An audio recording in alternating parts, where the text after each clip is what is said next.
Not just then. Yes, it's a hope, it's a promise to me. But Brother Jack, He doesn't want us struggling. He doesn't want us worried about this and worried about that.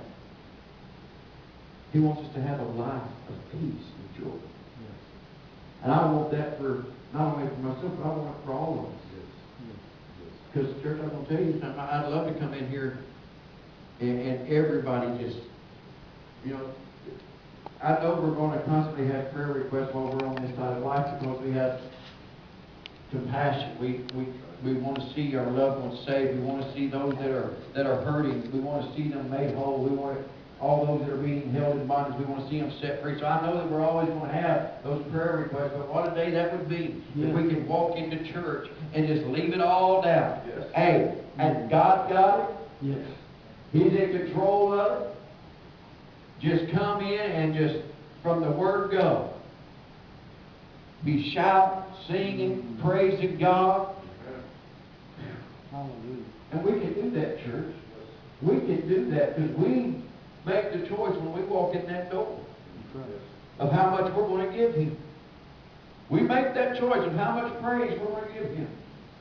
And some of us, Brother Tim, it's pretty weak. Sometimes I'm guilty myself coming in here and like, Lord, I know you deserve it, but I'm just not in the mood.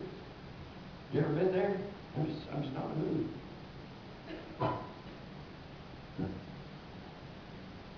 Not something I'm fond of. It's not something I enjoy studying. But it's real. You come in here and you're beat. You're down. And you think, Lord. I can remember coming to church, Brother Jim, and sitting there thinking, how long is this going to be? How long is this going to last? And you'll be honest with yourself, you've done the same thing. How long are we going to be here today? When's Joe going to shut up?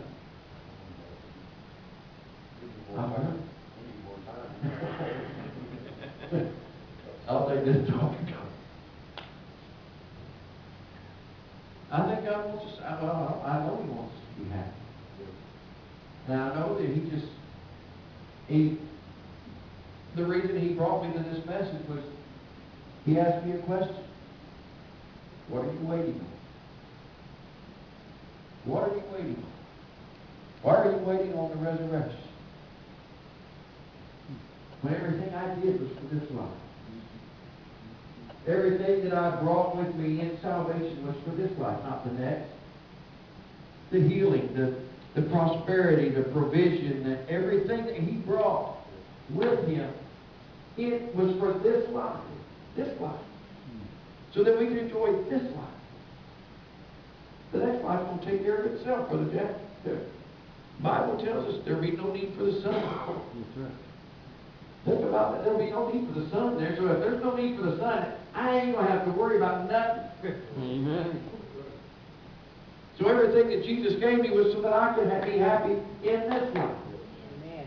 Be blessed in this life. And it's no wonder, Joey was talking the other day, and, we were given grace because God loves us, but also because in that, He was trying to provoke His chosen. It will happen because He said it would happen, but it was to provoke the chosen people, the Jews, to jealousy, so that they would come. Mm-hmm. Well, if they look at what the church is today, what would provoke them to jealousy? Nothing. Because they're getting the same thing the church is getting. So why would they be jealous of us? God wants us to live such a life that His chosen people look at us like, wait a minute, something's going on over here. Wait a minute. And church, it's going to happen because He said the first shall be last and the last shall be first. Amen. They were the first to receive the gospel. They'll be the last to receive the gospel. Mark my word. When you see Jerusalem, and I was thinking today, have you ever thought about this? I really didn't make the connection till today. Jacob is still alive today. Remember that? Jacob his name was changed to Israel. That's right, yes. He lives today. His offspring lives today. That's right. That promise that was given him is still here today. That's That's right. They still have the promise that was given to their father. Man, and I've never thought about, when I look at the nation of Israel, seeing it as Jacob, I just never made the connection. That's who it is. That's his children. Wow, that's really cool. That's really cool. It made me look at the nation, the Jewish people, a whole lot different. Yes. It really did. It's like, wow. You know, those are the natural branches that came from the father of my faith. Yes. They are the natural branches. Ooh, that is cool. We need to be praying for them. We need to get their back. I'm telling you, church, it's getting close. It is getting so close. And if we, the Bible tells us to redeem the time. Redeem the time. We can't waste another minute, another hour. We cannot waste our lives going through the motions and just say, well, it's church tonight. And so I wish people would have the same indignation about going to church as they do going to work. I've seen guys go to work with their legs broke. I can't miss work. But yet they'll get up on Sunday morning if they got a little headache. Well, I don't know if I should. That shouldn't even be a decision. That's right. That's right. If you're a child of God, that should even not enter into the equation whether I should or whether I shouldn't. I'm going. That's right. But yet, you know, that's why I say, and they look at us and we're trying to provoke somebody to jealousy. Please. Not at the current pace we're going, Brother Jack. It ain't going to happen. Church better wake up. That's right. We've got people out there that are lost and dying. Amen. And if we ain't being what we're supposed to be, then we ain't doing what we need to do to reach them. That's right, some are, Brother Tim. I understand some are, but we need more. Jesus said, look upon the field. Yes. For it is truly right. The harvest is truly right, but the laborers are few.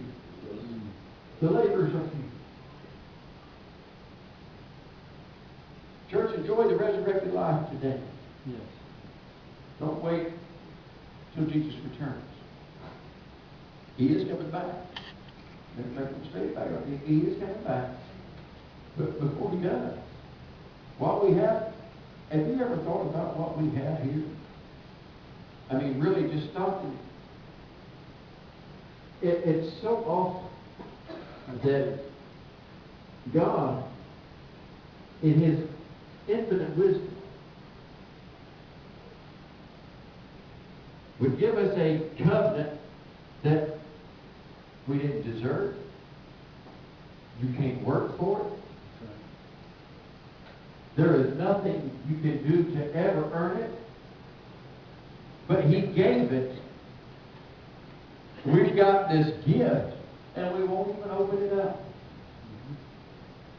We won't open it up to see what all He's put in there.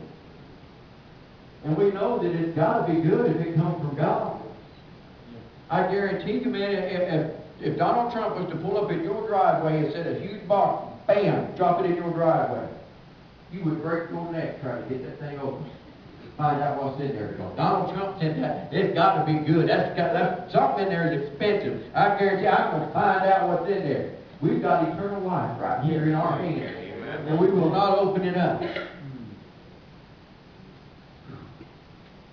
Let's go, church. Let's wake up.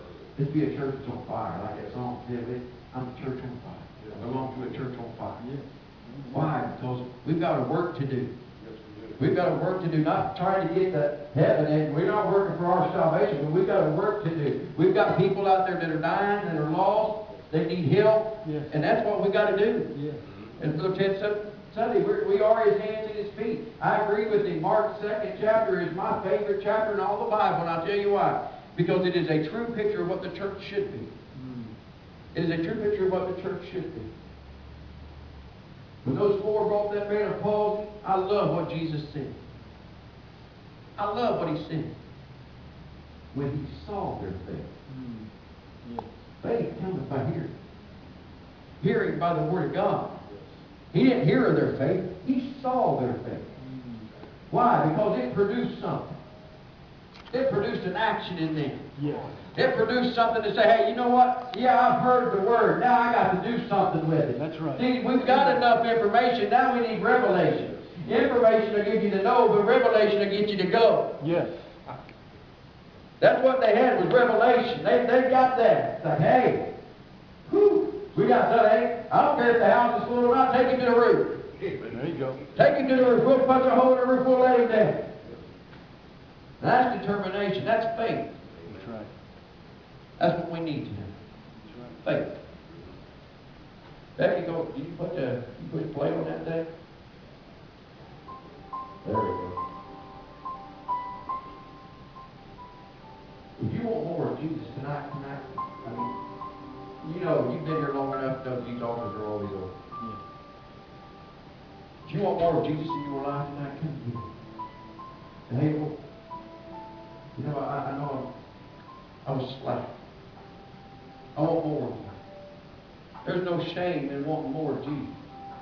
No shame at all. Ain't none of us yet attained. Ain't none of us yet reached the part where we don't need no more Jesus. Amen. I need all I can get. Amen. He's so good to me. And I love looking at His Word and receiving that knowledge. I love, Brother Jack, when he opens up something to me that I've read forever and a day, and all once the light goes on, it's like, wow.